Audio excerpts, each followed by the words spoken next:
we continue. It's another episode of Into It. Hello. Hello. How's your week been, babe? What have you been up to? Good. It's been great. Tell me more. Wow. Really gay weekend, actually. We love a gay weekend. A really gay weekend. Started the weekend at Madonna's Club Confessions party, which was amazing. So you went through the legs. inflatable legs. Through the inflatable legs. Kind of giving Jerry Halliwell at the Brit Awards. Do you know what? I have to say. I was just like, which millennial creative director grew up on that performance? Like, yes. Let me realise my dreams and do this for Madonna. That's a moment that pop culture forgot, I fear. Do you think so? I often think Jerry Halliwell's solo career is a masterclass in British slapstick camp. Mm-hmm. We don't really often see that much anymore. It's kind of like the baseline of Hun culture. Obviously, that Jerry Halliwell doesn't actually exist anymore. Oh, listen, she killed that bitch a long time ago. I know, but I think we actually need to give Jerry a full episode. Do you remember when she was like obsessively baking? I don't remember the baking era. I remember her and George Michael being friends for a little bit. Amazing. Remember her and Robbie like being friends or possibly more for a little bit.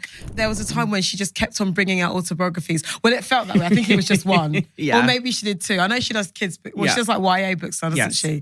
But you're right about the high camp of Jerry's solo career. Oh my God, It's Raining Men, Ride It. You're my DJ. Desire. Oh, yeah. Yeah. Oh, yes, because Desire was the one where she was in the office crawling around. Yes, licking the milk. like fucking George Galloway and Big Brother. Oh, my God. Look. Do you want me to be the cat? You know how, when I tell you, in my top 3 things of cringe, beyond pop culture, just in life, I will never, ever, ever, and the real ones know, if you're an OG Big Brother watcher, celebrity Big Brother watcher, and we use the word celebrity very loosely, George Galloway, they had a task. Yes. And him Rula Lenska, another sort of like iconic British actress of a time, had to do this task where they were pretending to be a cat and their owner. And it was highly sexual and odd. Something to behold. Yes. And basically, we went onto that tangent because of Jerry Halliwell prowling around an office. Yeah, but like, look at me, Machica Latino. God, all of it is like calling. It's all just so camp. Because she had the video where she was using, smaller people, I believe. Is that the phrase? She was using smaller little people as aliens, I think, which she could not do in 2026. I mean, so much of what happens in the early 20s like really needed to stay in the early 20s. Indeed. We're seeing much of it rear its head again, and we need that to go back. Indeed. But Jerry of that era, obviously, look. Listen, we still love Jerry. But we loved that Jerry a lot. Indeed. Yeah. But sorry, I took you on a tangent, but this is a theme. Okay, it doesn't take much. Well, this is it. That Madonna party looked ridiculous. I was invited. I was supposed to go. I was in the area. Honestly, we've both been ill. And I hit a wall and I had to forfeit Madonna. You were our ears on the ground. Yes. We've really been in the trenches. We're getting better. Poor us. We're getting better. We've been so outside and got coughs. But we have actually been feeling a bit buzzed. But sorry, anyway. Yeah, Madonna. So we went through the big inflatable legs went through the speaker in between the legs. Every single queer in London was there. It was amazing. It was very much like a who's who. It was wall to wall. Drag queens dressed as Madonna. Ahura was there dressed as Confessions Madonna. Everyone was there. It was amazing. Jodie Harsh was DJing, my good sis. Horse Meat Disco. Honey Dijon. The Honey Dijon. Stuart Price, who produced Confessions 1 and 2. And then Madonna came on around midnight. Okay, so let's get into this. Madonna came on past midnight. Let's get into this. So I said Madonna came on past midnight. When the invite came around for Club Confessions, every single person I know who got the invite was like, right, what time do you think this bitch is going to turn up? I was like, I reckon she'll be on stage at midnight. Can you confirm what time she actually hit the stage? I think, voice is getting higher. I don't actually know. I think she was on schedule. I think maybe give or take like 10, 15 minutes. 10 or 15 minutes. You need to allow for technical difficulties. And she's Madonna. She can do whatever she wants. No, this is true.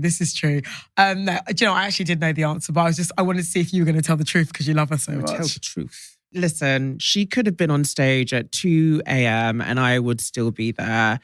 Madonna came behind the DJ booth with Stuart Price and she was playing little like snippets because at this point we hadn't heard the album. The album was out at midnight that night. So I was in the car on the way home and obviously I was like speaking to the driver and I was like, where's the Bluetooth? I need to put this on right now. But she was playing some previews so that we could get into it and shouting at us from behind the DJ booth like, come on, gays, dance. Put your phones away. It was amazing. Like, she really is incredible. She was wearing pink Atsuko Kudo, an amazing latex designer that I love to wear, that I have worn many times. She's incredible. I'm so glad to see her getting her flowers. Yeah, she's fab. Yeah, she's amazing. It was at a magazine in London and it was hot. It was really hot. Wall to wall, sweaty, everything that you would want from a Madonna party. Yeah, from the pictures that I saw, it looked like the type of party that Madonna probably still yearns for. Yes. Where, of course, people are going to have their phones out because it's her. They want to capture the moment. Yeah. But it seemed like people were genuinely there to rave and to club. And even if she hadn't have turned up, it looked like it was that sort of actual return to the dance floor that she's essentially trying to beckon him like with this era. Because I think there's a song on the record where she's talking about like all the people from the 80s and 90s that she knew, like Keith Haring and Basquiat and like Waterwall. Yeah, Danceteria for me is the standout from the record. Okay, that's your fave. It's one of my faves. And the duet with her daughter, because I love how it... That's beautiful. Yeah, and I like the sort of callback to Little Star from Ray of Light and how she sort of brought it full circle. Yeah. I think, do you know what? My controversial opinion is this. Okay. I don't think it's even controversial.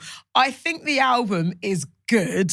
I'm not like, oh my God, it's amazing. But it is amazing in comparison to what we've had in the past sort of 6 or 7 years of her releasing music. I think this is truly her best album, since OG Confessions. You're doing your politician smile. No. We've all got an opinion. Oh my God. No. Yeah. Hats off to Madonna though, because I believe Pitchfork gave this album over an 8 for its review.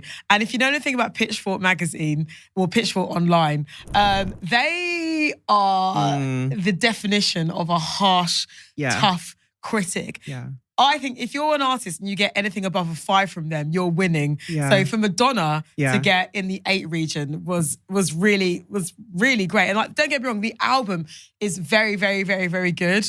But on first listen, I wasn't like, oh my God. But I'm delighted for this. I think it's a really solid return to form. And actually this morning, I was re-listening to American Life. That's a fucking great album. It is a great album. And that got a lot of shit at the time. But I think every single one of her albums. As we discussed, I was watching a video this morning, actually, that popped up and she was promoting Confessions 1 at the time. And they were like, your last 2 albums flopped. I was like, what? Like, they were classics. Yeah. Now, your last 3 albums probably didn't do as well as you would have wished. What sort of pressure? My last 3 albums? That's not true. Just my last album. Music did good, and Ray of Light did amazing. All right. Is that something that plays on your mind? Anything you worry about? No.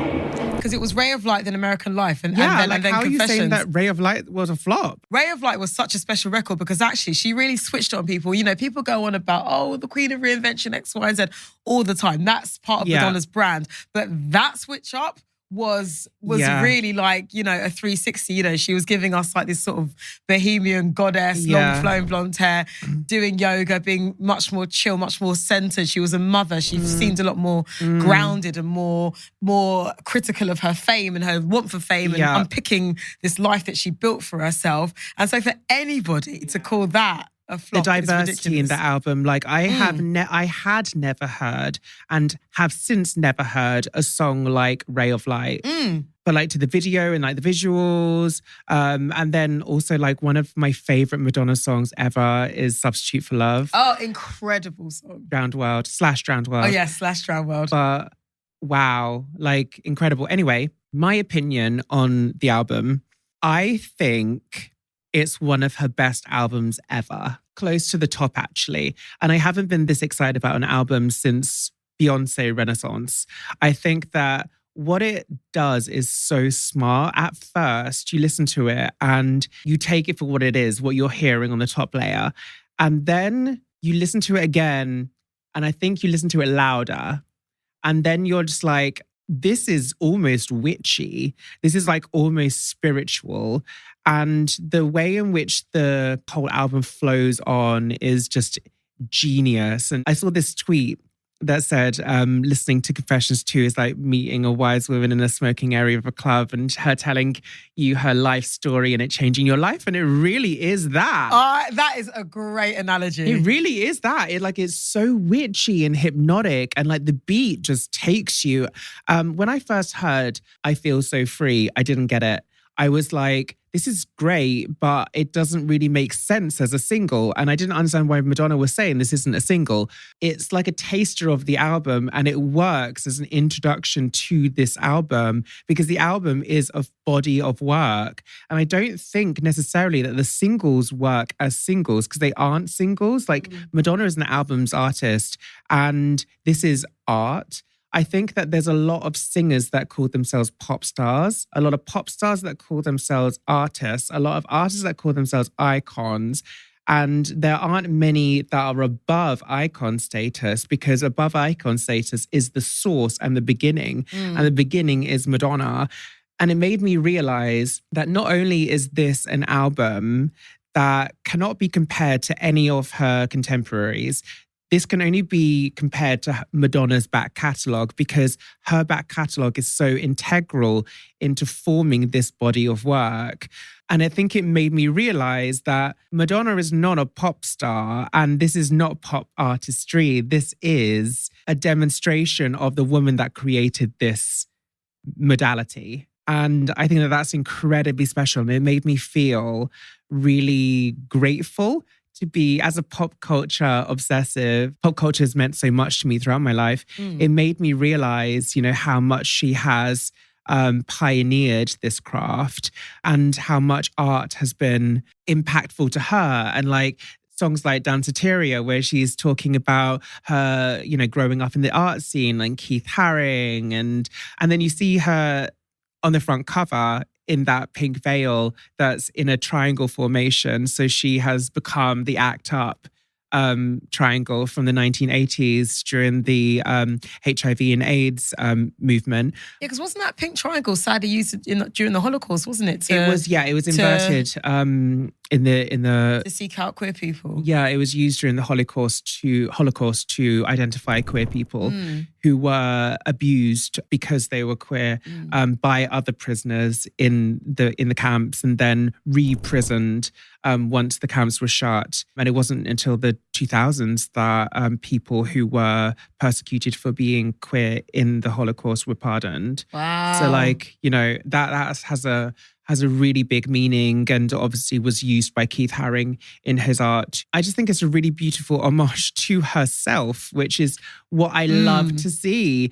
I almost feel like Madonna, with her last two albums, I didn't feel like... I think she was lost. Yeah. I think she was lost. And I think listening to the record, I was like, okay, she's letting people know, never ever forget that I am the blueprint. Yes. And also, it's okay for me to step back because Madonna's a really interesting character because she's somebody that has always bemoaned looking back and nostalgia and not wanting to repeat herself and always wanting to look forward. But as a fan, and I wouldn't call myself a stan, but I really, really, really love Madonna. But I know there are people out there who love her more, and obviously present company included. But no, I'm a massive fan of Madonna. But I feel like the last kind of 2 or 3 records, it seemed like she was a little bit lost and trying to figure out a way to still assert her elder statesperson position and to stay in the mix and to stay relevant whilst also not turning into a sort of shitty version of her past self, like almost becoming a caricature of her former self, which a lot of times, like, you know, artists of her ilk can do. It's like, listen, there's nothing wrong with playing Vegas. There's nothing wrong with, you know, doing a tour that celebrates a particular album that really popped off at a certain point in your career. But you've seen her really try and fight against that. And I love the fact that she's surrendered a bit to the past. And it seems like this is a bit of a healing record for her. Listening particularly to the song The Test, which is her duet with her daughter, Lourdes, and the subject matter of that, you can tell they've gone through some stuff, because imagine you're out here trying to be an artist and your mum is Madonna Louise Ciccone and you're trying to, you know, figure out an identity for yourself. Yeah. I was like, okay, there is a different level of peace now in this woman's life. Madonna has always allowed us a fair amount of vulnerability in her art, particularly when she's talking about the loss of her mother and how it affected her. And I think that's always been like one of her biggest wounds that she's sort of worn out loud. But for her now to turn the mirror on herself and talk about her own mothering, because, you know, she was only 5 when her mum died and Lourdes is in her early 20s now. Yeah. And I would imagine that must be a bit of a headfuck of an experience for her, because she's always spoken about, like, you know, how the loss of her mother essentially set her on the trajectory that made her who she is. You know, her dad remarried, she felt isolated in her family, legged it to New York, trained to be a dancer, became the woman that we know now, but was always yearning for like this love and like, then the fame that she got affected her kid. And it's so, I don't know if it's meta. Well, it is on a sort of level. Well, it is a little bit, because like, you know, you go from yearning for having your mother to then being a mother that essentially belongs to everyone in a different way. And then thinking about how that affects your child. But like, obviously, like Madonna thrives in chaos. I said this to my friend the other day, like we get the best version of Madonna during times of upheaval. We got Confessions during the Iraq War. And then we got this during this time, which is one of the most chaotic periods of time in recent memory. But there's so much introspection and, you know, looking back, but also looking forward and being present in this album, from talking about the loss of her brother in Fragile. Oh gosh, yes. Yeah. And the chaotic love that she had with Sean Penn in Bizarre. I don't want to like put too much weight on Madonna as she is a human being like the rest of us, but Madonna, there's always been something almost like prophetic about Madonna, I feel, talking about the warning signs of what's to come, but also critiquing the times that we're in. And you look back at some of the things that she said about, especially in like the early noughties, about the internet and how, you know, reporters are saying, isn't it bringing us closer together? It's connecting us more. It's something to be excited about. And she's like, no, but like people's energy is not evolving alongside this. And lo and behold, here we are. Prince said the same thing. Yeah. Lest we forget his famous quote, what's it? Use a computer. Don't let the computer use you. Don't be fooled by the internet. It's cool to get on the computer, but don't let the computer get on you. It's cool. It's cool to use the computer. Don't let the computer use you. You all saw The Matrix. You know, Madonna and Prince are very similar in that way. And in the song Everything, when she's talking about people not wanting to go outside and staying on their screens, I don't know, I think that it's Confessions on a Dance Floor, but it's a career retrospective. And it's also a social commentary on where we're at right now. But it's talking about where she's been. It's her life story up until now into who she is now. And I think that this is the most that we've got to see Madonna. She's really laid her soul bare in this. And sonically, it takes a few listens to really get that connection with it. It's a great pop album when you first hear it. It's a great dance album when you first hear it. And then you realize that she is literally spilling her guts in this. And then you connect with it on a level where you then start to enjoy Stuart's work a lot more. And in how it like all flows. And I love that. And how she ends the album on Lower East Side Girl is so vulnerable and beautiful. especially following Fragile and Betrayal and The Test. It's great. As you can tell, I have been listening to it. I'm really astounded. I think it's a mind-blowing piece of work, and we're really, really lucky to be living in the same time as a living legend. After the way you spoke about it, I'm gonna revisit it, because the thing is, like I said, I don't think it's a bad record whatsoever. But I think on further reflection and listening to how you're speaking about it, I think what I love about it is what she's saying as opposed to what I'm hearing, if that makes sense. Like sonically, I think it's a really solid, great record. And I love how she sequenced it. I think the sequencing is perfect. Like it's a real journey. Yeah. And to your point, I don't think the singles make sense. They're out of context. Yeah. I can completely see why, if people who just are fans of her, like via sort of radio and sort of, I guess, commercial output, be like, huh? What kind of thing? Yeah. Like, you do need to listen to this album as a whole. I don't think you can, obviously, let singles serve a purpose. They are what they are, but this is definitely a piece of work to be listened to from start to finish. Maybe my expectations were way too high, and because, you know, we're all so attached to Confessions, the OG Confessions, because it was that good. Do you know what it is? I think I'm more personally happy for her as a human being for the release of this record than I am for myself as a fan of wanting new music from her. Does that make sense to you? Yeah, that makes sense. She just seems, I mean, well, she literally says, I feel so free, but she just, which is weird, because when you think about Madonna, you know, she's got a massive ego. Madonna's got a humongous ego, and having a big ego doesn't necessarily mean you're actually a confident person, but there seems to be a confidence with this album. There just seems to be sort of like, no, I am me. Like, there's a self-realization, like she's come home to herself. Exactly. And I think where, you know, the past few years, okay, great, you're hopping on features of like, you're on a song with Playboy Carti in The Weeknd. Cool. Is that what you really wanted to do? Or is that something you felt you had to do to be in the mix at the time? Well, yeah, I mean, she's less concerned with what she should be doing or what the culture is doing. And she has gotten back to defining the culture for herself and pushing it forward in a way that only she can. It is called Confessions, but like, you can hear bedtime stories in there. You can hear American Life, erotica, especially in Sins on My Savior. Like, that one's great. I love that one. You can hear Ray of Light in there.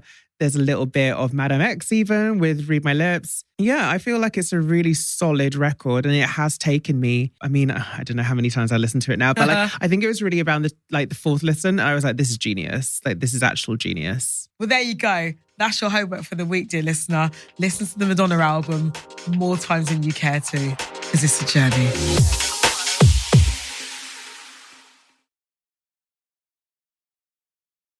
So the night of the Madonna party, I made the executive decision to not go for a myriad of reasons. I have been back on radio for the first time in 2 years as of last week. I've been covering for my wonderful friend and mentor, Trevor Nelson, while he takes a bit of time off of radio. So that's been a bit of a head fuck, being like back in the building and being like, oh, okay. But it turns out it's like riding a bike. So that's been fun.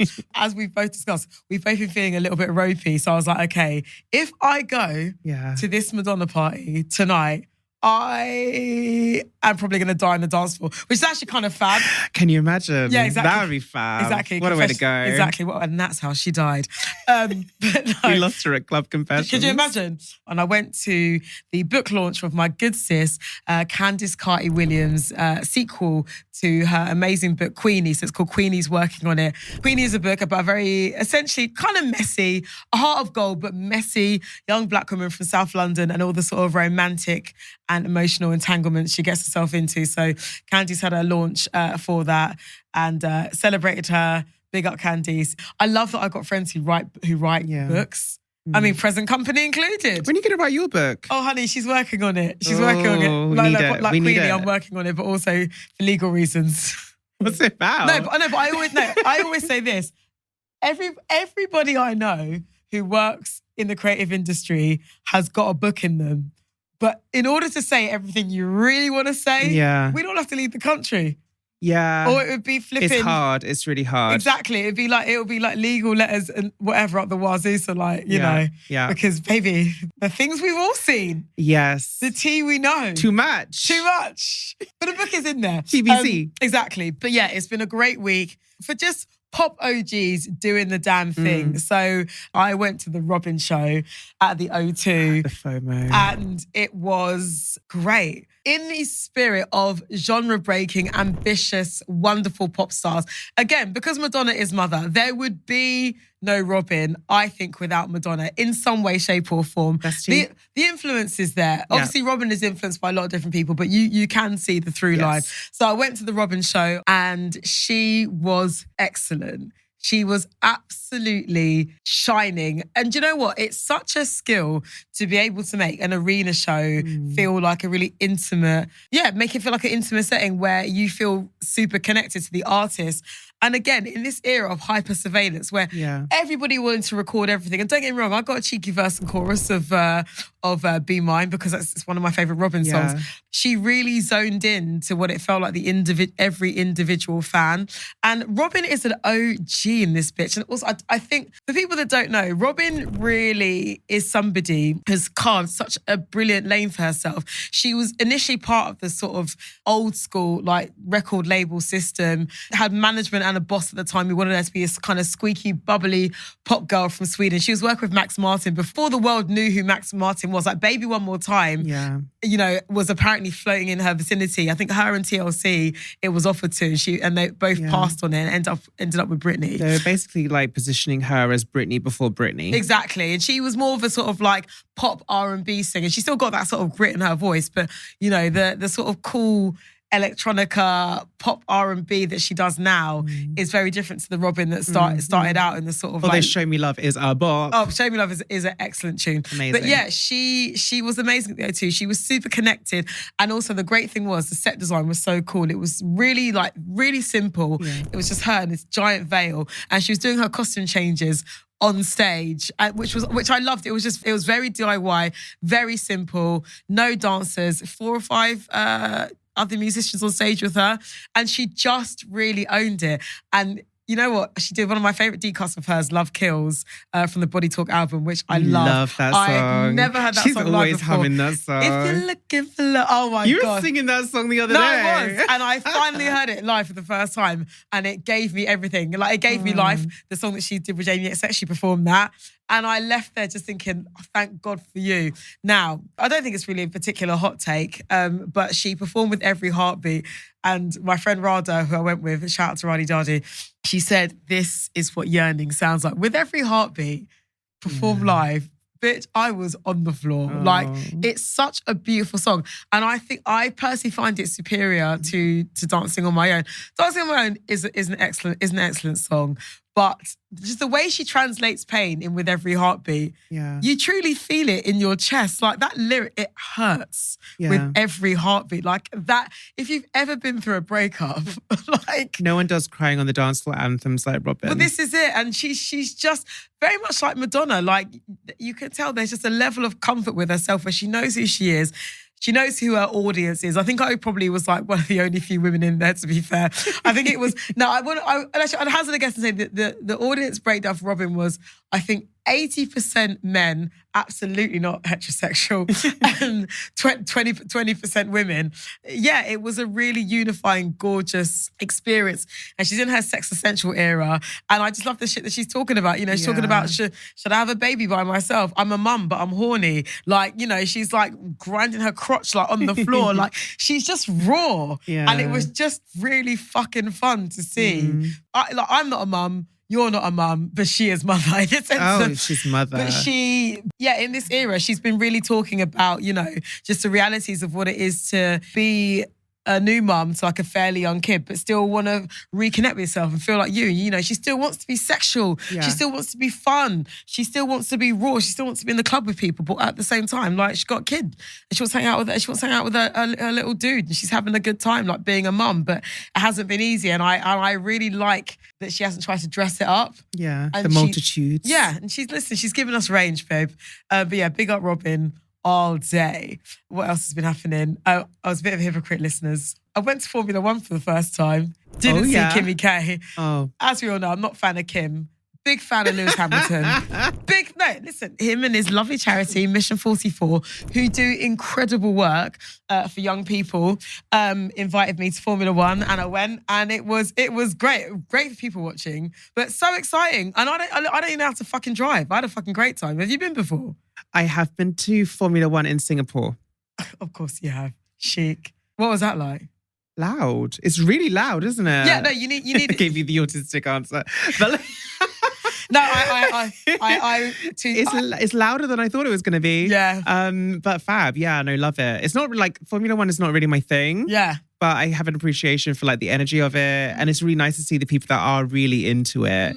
Like it's a lot busier than you think it was going to be. Like, yeah, as a whole thing, because it's hard to get that energy through a TV screen. You can't ever really gauge what Formula One is by watching it on TV. Going there and, feeling the vibration of the cars and like seeing how fast they are and like seeing like the whole like production of it all is incredible. And these drivers are really going driving. For it. Yeah. These drivers they be driving. But yeah, no, it's a lot different to what I expected it to be. Observing the crowd, because obviously these things are always wonderful for people watching. Being at Formula One, you could see it was like straight white male equivalent of going to a Beyonce concert. Do you know what I mean? Like, people were gassed. Like, I met this really sweet guy who was in our box with us, and he's really online famous. I know Shannon, I didn't know who he was, but he started chatting to me, and he's like really cool, super friendly. And he's an online like landscape gardener, and he does these amazing like garden transformations. But he's like a Lewis Hamilton fanboy to the point that he had 44, which is Lewis's like race number tattooed in his neck. Wow. And like, had loved him since he was in primary school, all of that. And seeing that passion and seeing that joy and seeing how he's geeking out, I was like, okay, so that's what I was trying to get at. Yes, it's people like, love it. That's it. They love it. It's like, I say all this, let's not leave out the girlies, because there were a decent amount of women there who weren't just there as their partner's accessories, who are fully there, like, involved and part of the sport. But what was really interesting is seeing all the sort of commercial pop-ups around it. Like, I saw loads of makeup brands were there, like high street brands and stuff. Look, commerce and capitalism is always going to push things. Let's not lie, but you can see there's a real push to try and make the space more gender inclusive, and with people like Lewis, try and get like more drivers of colour on those bloody racetracks. It's not so much my thing, but I think when you're around people who genuinely are getting off on like being in an environment and having an experience, it's infectious. And like you're like, oh my God, like even watching like football, like the World Cup with my boyfriend the other day, like I didn't hate it, but like, oh, lads. Yeah. Like, I will not be watching football by myself, but like, it's nice to see somebody like watching something that they enjoy. Exactly. So yeah, at the end of the day, all these things are about community. And once again, big up Lewis Hamilton, because we were given a really good talk by the guy that leads up his charity. And when he broke down, just once again, all the things that he's been through and the struggles that he's had to experience in order to become the Lewis Hamilton that, like, that we know, like, he's a unicorn. And when you think about philanthropic efforts and the things that he's doing, like with his charity, God, it's like they paid me to say this, but they really didn't. Now, despite me side-eyeing where he puts his mouth romantically, look, I can say that with chest. You can say it. You can say it. I am a massive fan of him putting his money where his mouth is, and what he does with that charity, it's amazing. So, like, big up Lewis for that. Like, I respect it.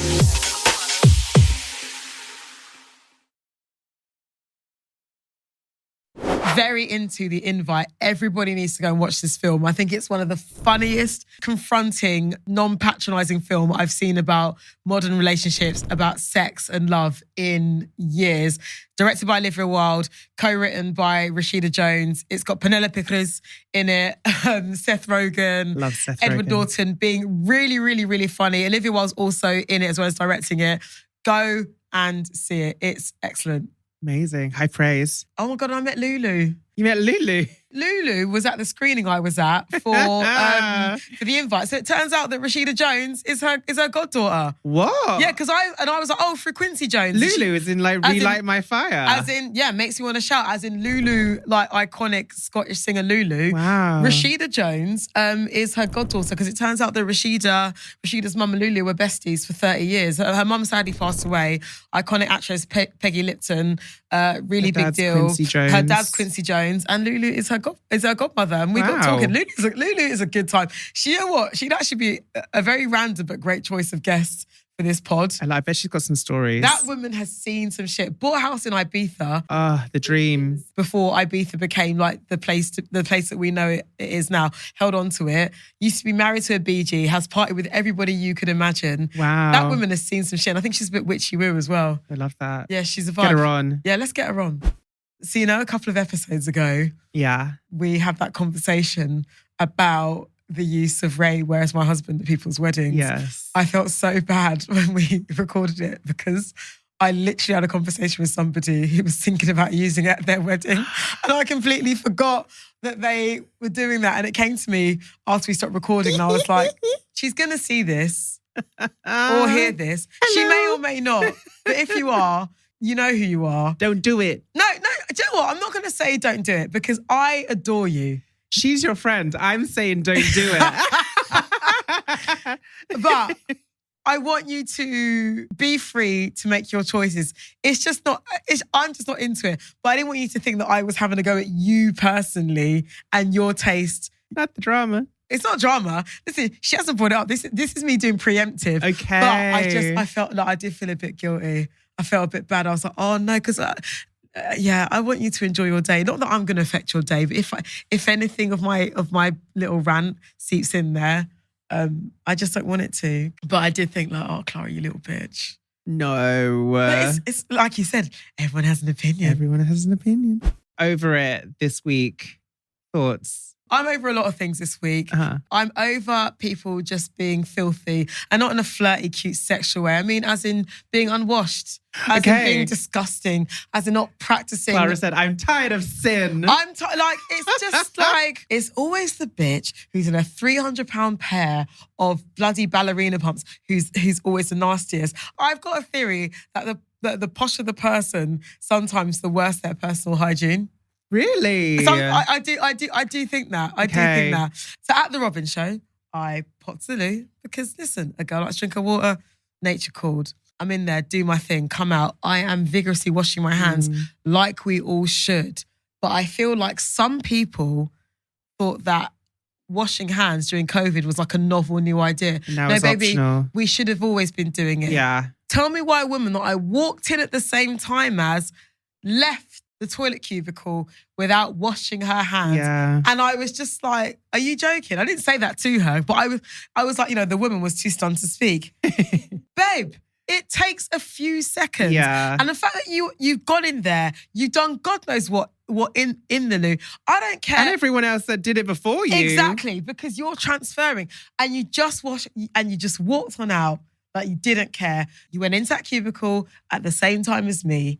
You did whatever you did in your cubicle. That's your business, not judging that. But what I am judging is that you did not wash your hands. And you made it everyone else's business because now everybody else is going to be touching them germs. It. And you walked out of that cubicle, I'm pretty sure, in a £300 pair of ballet flats. And I was just like, right, cool. So you got time and money to spend adorning your feet, but you don't have free time to wash your hands. Make it make sense. And on top of that, at my local gym, I go to what I think is like a fairly nice gym. Yeah. We are provided with these beautiful bottles full of industrial anti-bac spray to wipe down our mats. This grinds my gears. I can't stand that. It grinds my fucking gears. We are given spray to wipe down our mats. We are given towels to use spray to wipe down our mats. Imagine people have been stomping all over these mats with their trainers from outside the road or with their raw bare feet, with their sweaty skin. Yeah. The amount of times I have seen people finish a workout, hang the thing back up. Or worse still, when I have made the effort to bring my clean cloth from reception, where they are for everybody, can I use your cloth, please? No.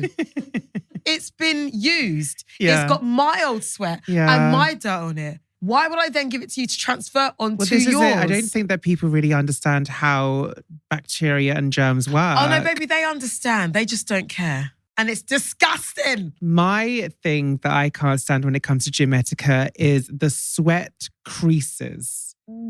Sat on the cycle machine, sat on the rowing machine, and you get up and there is a U print on the seat and you just get off and walk away. We can see. Cooch to gooch. Doesn't have to be that way. It doesn't need to be this way. People are just... I dream of a better world. Do you know what, baby? We both dream of a better world. Well, thanks for joining us. Yeah, that wraps it up for another week. We're here. We chat shit. And then we do it all again next week. Exactly. The great thing about a podcast is that we get to do it every week and we'll return with more shit to talk about. I'll be so honest with you. We had a long list of things. We did. But most of it was taken up with Madonna and rants about cleanliness, which I think which are very valid topics. Especially right now. Exactly. It's hot and we need to confess. Yes. Yes. And this is why we do this. We see each other. Exactly. I see you. I see you. You see me. We see each other. We'll see you next week. Bye.